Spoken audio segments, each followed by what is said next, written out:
Hi students, this is Devamani, lecturer, Sasya Reddy College for Women, Eluru. Business Law for 2nd BCom, Vocational and General, 4th semester. And the topic is Discharge of Contract 2.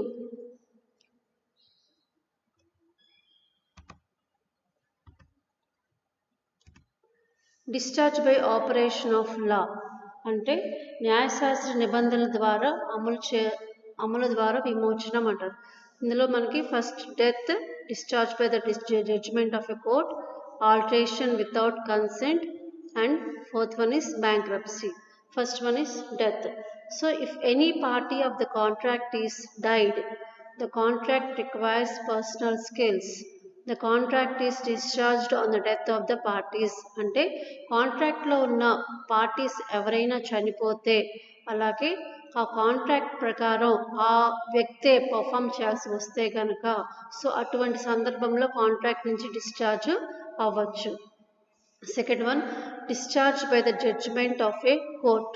A contract may also be discharged by the judgment of a court of competent and appropriate jurisdiction in favor of the plaintiff.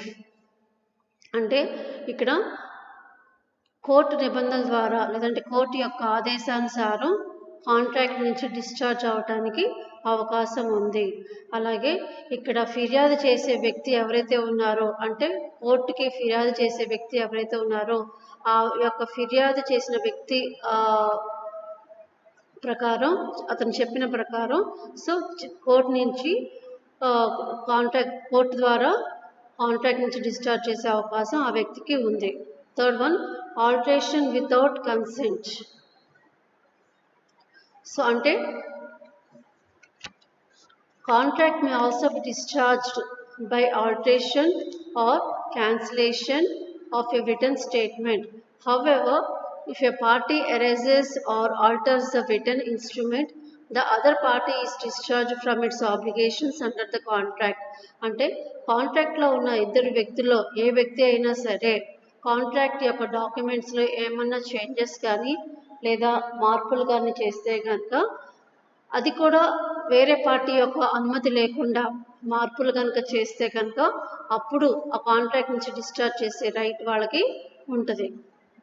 So ఈ యొక్క సందర్భంలో ఎవరు discharge అవ్వచ్చు అంటే కాంట్రాక్ట్లో ఉన్న documents మార్పు అయింది అని తెలుసుకున్న వ్యక్తి ఎవరైతే ఉంటారో ఆ వ్యక్తి కాంట్రాక్ట్ నుంచి డిశ్చార్జ్ అయ్యే రైట్ దానికి ఉంటుంది. ఫోర్త్ వన్, బ్యాంక్రప్సీ అంటే దివాలా. When a person is adjudged a bankruptcy or insolvency by the court, he is thereby discharged from his debts and other obligations. So, ఏ వ్యక్తి అయినా సరే అతను దివాలా తీసిన వ్యక్తిగా కోర్టు నుంచి ఆదేశం వస్తే కనుక సో అటువంటి సందర్భంలో ఆ వ్యక్తి ఆ కాంట్రాక్ట్ నుంచి డిశ్చార్జ్ అవ్వచ్చు. Next one, discharge by lapse of time అంటే కాంట్రాక్ట్ కాల వ్యవధి పూర్తి అవ్వడం ద్వారా విమోచనం. So here a contract must be performed by the parties of contract within specified time if agreed between the parties or within the reasonable time where no time was fixed between the parties. అంటే కాంట్రాక్ట్లో ఉన్న parties వాళ్ళు contract నుంచి విమోచనం పొందవచ్చు ఎప్పుడంటే వాళ్ళు contract పరంగా వాళ్ళు చేయాల్సిన డ్యూటీ కానీ రెస్పాన్సిబిలిటీ కానీ అన్నీ కూడా కంప్లీట్ అయితే అది కూడా విత్ ఇన్ ద టైంలో కంప్లీట్ అయితే అప్పుడు వాళ్ళు కాంట్రాక్ట్ నుంచి డిశ్చార్జ్ అవ్వచ్చు. అలాగే ఒకవేళ టైం కనుక మెన్షన్ చేయకపోయినా రీజనబుల్ టైంలో కూడా ఆ యొక్క కాంట్రాక్ట్ పరంగా రెస్పాన్సిబిలిటీ కానీ డ్యూటీ కానీ కంప్లీట్ చేస్తే అప్పుడు కూడా వాళ్ళు కాంట్రాక్ట్ నుంచి విమోచనం లేదా డిశ్చార్జ్ అనేది అవ్వచ్చు.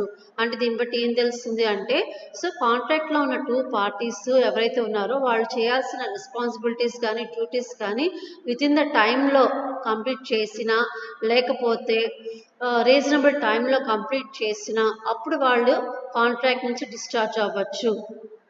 Next, reasonable time would vary according to the circumstances and the nature of the case. So ఒకవేళ కాంట్రాక్ట్ పరంగా టైం అనేది మెన్షన్ చేయకపోతే రీజనబుల్ టైంలో కాంట్రాక్ట్ అనేది కంప్లీట్ చేయాలి.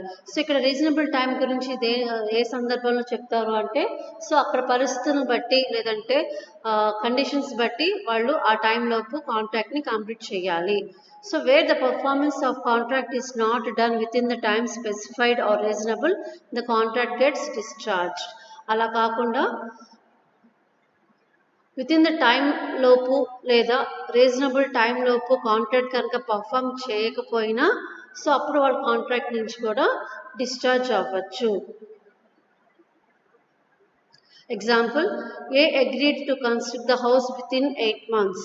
అంటే ఏ అనే వ్యక్తి బీతో అగ్రిమెంట్ చేసుకుంటాడు. సో ఏమని 8 months లోపు హౌస్ అనేది కన్స్ట్రక్ట్ చేసి ఇస్తానని చెప్తాడు. అలాగే బి కూడా అగ్రీ చేస్తాడు. సో ఆఫ్టర్ 8 months తర్వాతే అమౌంట్ పే చేస్తానని బి కూడా అగ్రీ చేస్తాడు. So the contract gets discharged when 8 months expired but A could not construct the house.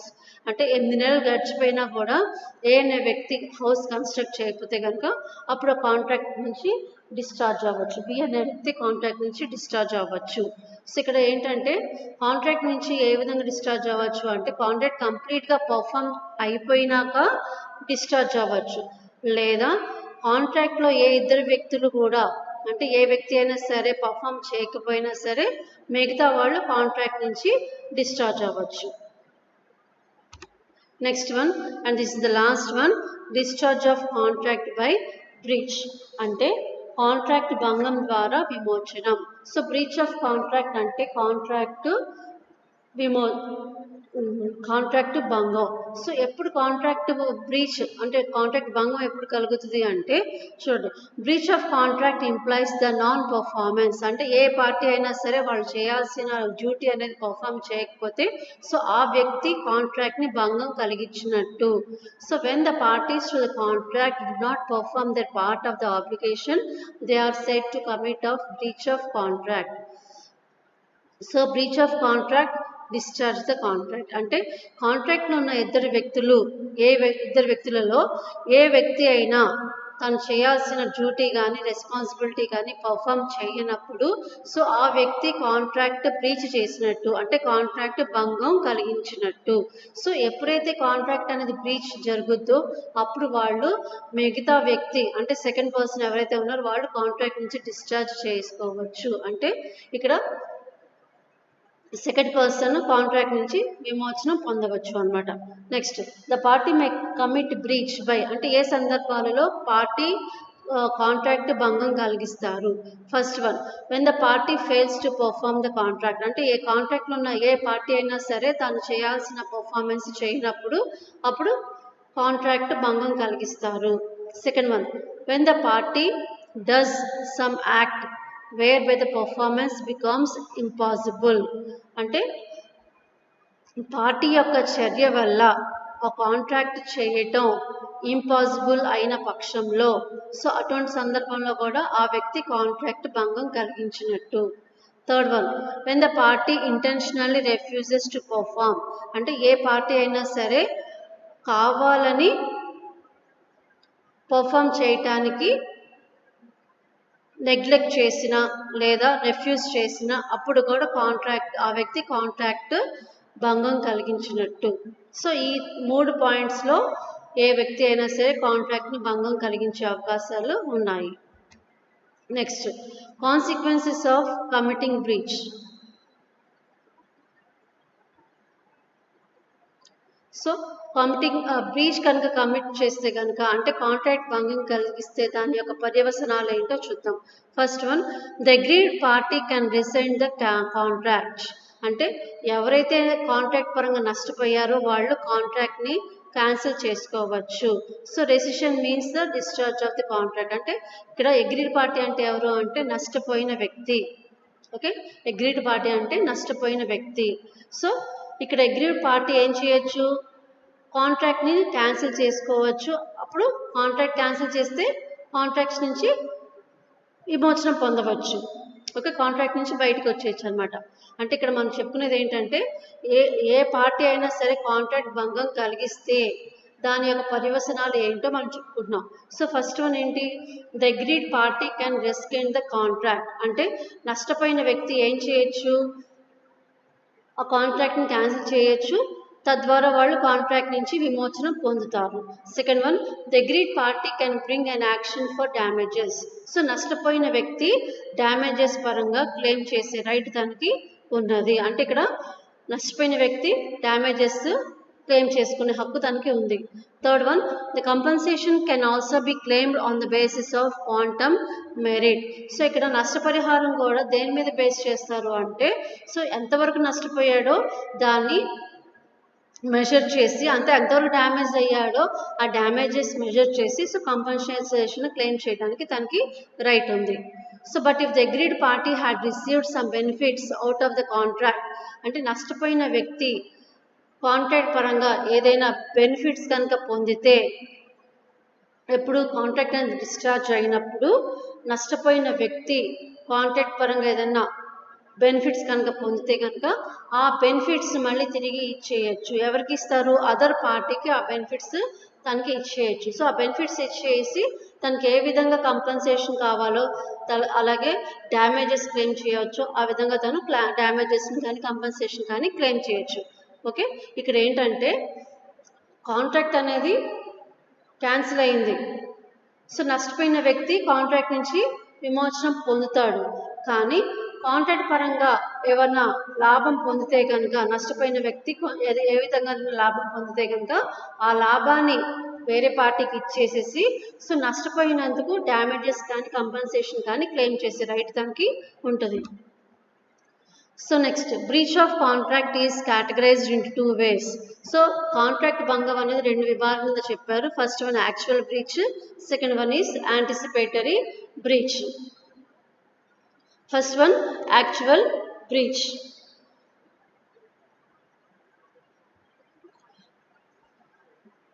So if the parties commits breach of contract, the contract gets discharged or terminated. So A party అయినా సరే contract భంగం కలిగిస్తే కనుక so వాళ్ళు ఆ contract నుంచి discharge అవ్వచ్చు. అలాగే యాక్చువల్ బ్రీచ్ అనేది 2 types ఉన్నాయి. First one, breach when performance actually due. అంటే పర్ఫార్మెన్స్ అనేది ఇంకా చేయాల్సి వచ్చినప్పుడు, అంటే రెస్పాన్సిబిలిటీ కానీ ఇక్కడ కాంట్రాక్ట్ పరంగా ఏదైనా డ్యూటీ ఏదైతే ఉందో అది ఇంకా పర్ఫామ్ చేయాల్సి వచ్చినప్పుడు అప్పుడు కాంట్రాక్ట్ కనుక బ్రీచ్ చేస్తే కనుక. So next, when the performance is actually due and the party refuses to perform.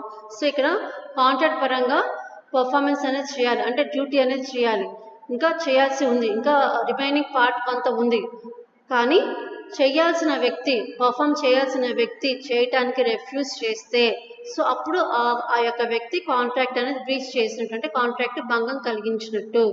So the party committing the breach shall be liable for compensation to the other. సో ఇక్కడ ఎవరైతే నష్టపోయారో so ఆ వ్యక్తి నష్టపోయినందుకు compensation తీసుకునే right తనకి ఉంది. దీన్ని బట్టి ఒక ఎగ్జాంపుల్ చూడండి. S agree to supply 1500 units of product S to R. S అనే వ్యక్తి ఒక ప్రొడక్ట్ X అనేది 1500 యూనిట్స్ సప్లై చేస్తానని ఆర్తో ప్రామిస్ చేసుకున్నాడు. On 15 September 2014 S does not supply units on that day. So ఇక్కడ టైం కూడా మెన్షన్ చేశారు, ఏమని 15 September లోపు 1500 యూనిట్స్ సప్లై చేస్తానని చెప్పాడు, కానీ ఆ టైంలోపు ఆ యూనిట్స్ని సప్లై చేయలేదు. సో ఇక్కడ ఎవరు బ్రీచ్ ఆఫ్ కాంట్రాక్ట్ చేసినట్టు, ఎస్ అనే వ్యక్తి బ్రీచ్ ఆఫ్ కాంట్రాక్ట్ అంటే కాంట్రాక్ట్ భంగం కలిగించినట్టు. Here R can rescind the contract. R అనే వ్యక్తి ఎవరు, సెకండ్ పర్సన్. సో ఆర్ అనేది నష్టపోయిన వ్యక్తి. అలాగే ఆర్ ఏం చేయాలి, ఇక్కడ కాంట్రాక్ట్ని క్యాన్సిల్ చేయాలి, అలాగే తను నష్టపోయినందుకు ఎస్ దగ్గర నుంచి డ్యామేజెస్ క్లెయిమ్ చేసుకోవచ్చు అనమాట. అంటే ఇక్కడ ఏంటంటే కాంట్రాక్ట్ అనేది భంగం కలిగిస్తే కనుక సో ఎవరైతే భంగం కలిగించారో వాళ్ళ దగ్గర నుంచి కంపన్సేషన్ క్లెయిమ్ చేసే హక్కు నష్టపోయిన వ్యక్తికి ఉంటుంది. Second one, breach during the performance of the contract. So ఇక్కడ ఏంటంటే కాంట్రాక్ట్ పర్ఫామ్ చేసేటప్పుడు ఆ కాంట్రాక్ట్కి భంగం కలిగిస్తే. Okay, so actual breach also occurs when during the performance. So ఇక్కడ ఏంటంటే బ్రీచ్ అనేది ఎప్పుడు జరగచ్చు, కాంట్రాక్ట్ అనేది పర్ఫామ్ చేస్తున్నప్పుడు కూడా, అంటే పర్ఫార్మెన్స్ అనేది చేస్తున్నప్పుడు కూడా బ్రీచ్ అనేది అంటే కాంట్రాక్ట్ భంగం అనేది చేయొచ్చు. ఇక్కడ the party refuses to perform the contract అంటే ఆ పర్ఫామ్ చేసే వ్యక్తి చేయటానికి రెఫ్యూజ్ చేసినప్పుడు. దీన్ని బట్టి ఒక ఎగ్జాంపుల్ చూడండి. Example, Suhail agreed to supply 25 tables to Rohan on 1st January 14. So Suhail అనే వ్యక్తి 25 tables సప్లై చేస్తానని రోహన్తో అగ్రిమెంట్ చేసుకున్నాడు. So on 1st January 2014 after Suhail had delivered 15 tables. So ఇక్కడ 2014 1st Januaryన 15 tables సుహైల్ అనే అతను రోహన్కి సప్లై చేశాడు. ఏంటి ఇక్కడ 25 tables చేయాల్సింది కేవలం 15 tables మాత్రమే చేశాడు. సో రిమైనింగ్ 10 tables సప్లై చేయడానికి రెఫ్యూజ్ చేశాడు, నిరాకరించాడు. సో ఇక్కడ కాంట్రాక్ట్ అనేది భంగం కలిగింది. సో బ్రీచ్ ఆఫ్ కాంట్రాక్ట్ అనేది జరిగింది. సో ఇక్కడ దీన్ని breach during the performance of the contract అంటే కాంట్రాక్ట్ పర్ఫామ్ చేసేటప్పుడు కాంట్రాక్ట్ని భంగం కలిగించడం అంటారు. So this is about the actual breach. So actual బ్రీచ్లో మనకి breach when performance is actual due, breach during the performance of the contract. 2 points ఉన్నాయి. Next one,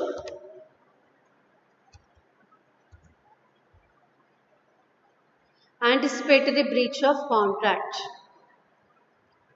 ప్రచురణ భంగం అంటారు. So when the party refuses to perform the contract before the due date of performance he is said to committing anticipatory breach of contract. అంటే contract అనేది perform చేయాలి, అలాగే particular date లోపు contract అనేది perform చేయాలి, కానీ ఆ డేట్ లోపే కాంట్రాక్ట్ పర్ఫామ్ చేయడానికి రెఫ్యూజ్ చేస్తే కనుక సో దాన్ని యాంటిసిపేటరీ బ్రీచ్ ఆఫ్ కాంట్రాక్ట్ అంటారు. ఫర్ ఎగ్జాంపుల్ చూడండి, ఇక్కడ సేమ్ ఎగ్జాంపుల్ చూడండి. అక్కడ 1st January 2014 అనేది టైం మెన్షన్ చేశారు, ఓకేనా. సో ఆ టైంలోపు 25 tables సప్లై చేయాలి, కానీ ఆ టైంలోపే సుహైల్ అనే వ్యక్తి కాంట్రాక్ట్ పర్ఫామ్ చేయను అని చెప్తాడు, రెఫ్యూజ్ చేస్తాడు, కాంట్రాక్ట్ పర్ఫామ్ చేయడానికి రెఫ్యూజ్ చేస్తాడు అనమాట. అంటే before the time itself they are refusing the contract to perform. అంటే టైం లోపే, అంటే ఆ టైం స్పెసిఫైడ్ చేసిన టైం లోపే కాంట్రాక్ట్ పర్ఫామ్ చేయడానికి రెఫ్యూజ్ చేస్తే కనుక సో దాన్ని యాంటిసిపేటరీ బ్రీచ్ ఆఫ్ కాంట్రాక్ట్ అని అంటారు. Next, anticipatory breach is premature destruction of the contract. So as the party refuses to perform before the actual date of performance arrives, therefore by committing anticipatory breach, the parties cause premature destruction of contract. అంటే before date కన్నా ముందే కనుక party perform చేయడానికి refuse చేస్తే దాన్ని కూడా ఏమంటారు అంటే ప్రీమెచ్యూర్ డిస్ట్రక్షన్ ఆఫ్ కాంట్రాక్ట్ అని కూడా అంటారు. Next, anticipatory breach can be done in 2 ways. So anticipatory breach అని 2 ways కింద చెప్పవచ్చు. First one is express communication, second one is implied communication. Okay, first one express communication గురించి చెప్పుకుందాము. Where the party expressly tells or intimates the other party that he shall not perform his part of the obligation on the date of the performance. అంటే ఏ party అయినా సరే మాట పరంగా అంటే మౌఖికంగా అంటే మాటల ద్వారా తను కాంట్రాక్ట్ పర్ఫామ్ చేయను అని సెకండ్ పార్టీ కనుక చెప్తే కనుక బిఫోర్ టైం లోపు నేను కాంట్రాక్ట్ పర్ఫామ్ చేయడానికి కుదరదు అని మౌఖికంగా అంటే మాట ద్వారా లేదంటే ఏ విధంగా ఇంటిమేట్ చేస్తే కనుక సో దాన్ని ఎక్స్ప్రెస్ కమ్యూనికేషన్ అంటారు. Second one implied communication, wear the party does not expressly communicate అంటే మాటల ద్వారా ఎటువంటి కమ్యూనికేషన్ చెప్పకుండా తన యొక్క చర్య ద్వారా but does some act which makes his performance impossible అంటే తన యొక్క చర్యల ద్వారా కాంట్రాక్ట్ పర్ఫామ్ చేయడానికి ఇంపాసిబుల్ అని తెలియజేస్తే కనుక సో దాన్ని ఇంప్లాయిడ్ కమ్యూనికేషన్ అని అంటారు. Next, consequences of anticipatory breach. So anticipatory breach కనుక చేస్తే దాని యొక్క పర్యవసనాలు ఏంటో చూద్దాం. When a party commits anticipatory breach the agreed party has the following rights. అంటే ఏ పార్టీ అయినా సరే యాంటిసిపేటరీ బ్రీచ్ కనుక చేస్తే కనుక సో నష్టపోయిన వ్యక్తికి ఏ హక్కులు ఉంటాయి. First one, the agreed party can immediately treat the contract discharge and claim damages. So నష్టపోయిన వ్యక్తి ఎవరైతే ఉంటారో వాళ్ళు ఇమీడియట్గా కాంట్రాక్ట్ నుంచి డిశ్చార్జ్ అవ్వచ్చు, అలాగే వేరే వ్యక్తి నుంచి డ్యామేజెస్ని క్లెయిమ్ చేసే రైట్ తనకి ఉంటుంది. Second one, the aggrieved party treats the contract as alive. He shall wait for the due date to come and then take a legal action against the other party. అంటే నష్టపోయిన వ్యక్తి ఎవరైతే ఉంటారో తను contract ఇంకా continue అవుతూ ఉండి అలాగే టిల్ డేట్ అంటే డ్యూ డేట్ వరకు వెయిట్ చేసి సో ఆ డేట్ ఎక్స్పైరీ అయిపోయినాక తను లీగల్ యాక్షన్ తీసుకునే హక్కు తనకి ఉంటుంది. అంటే ఎవరైతే నష్టపరిచారో వాళ్ళ మీద లీగల్ యాక్షన్ చేసుకునే హక్కు ఈ యొక్క నష్టపోయిన వ్యక్తికి ఉంటుంది. సో ఇది discharge by breach of contract. మెయిన్గా ఇందులో మనకు ఉన్నాయి actual breach, anticipatory breach. So this is about the discharge of the contract. Total మనకి 6 మెథడ్స్ ఉన్నాయి. సో 6 మెథడ్స్ కూడా కంపల్సరీగా అన్ని పాయింట్స్ రాయాలి. సో ఇది ఎస్ఏ క్వశ్చన్ కూడా. సో మనం డిశ్చార్జ్ ఆఫ్ ది కాంట్రాక్ట్ అనేది కంప్లీట్ అయింది.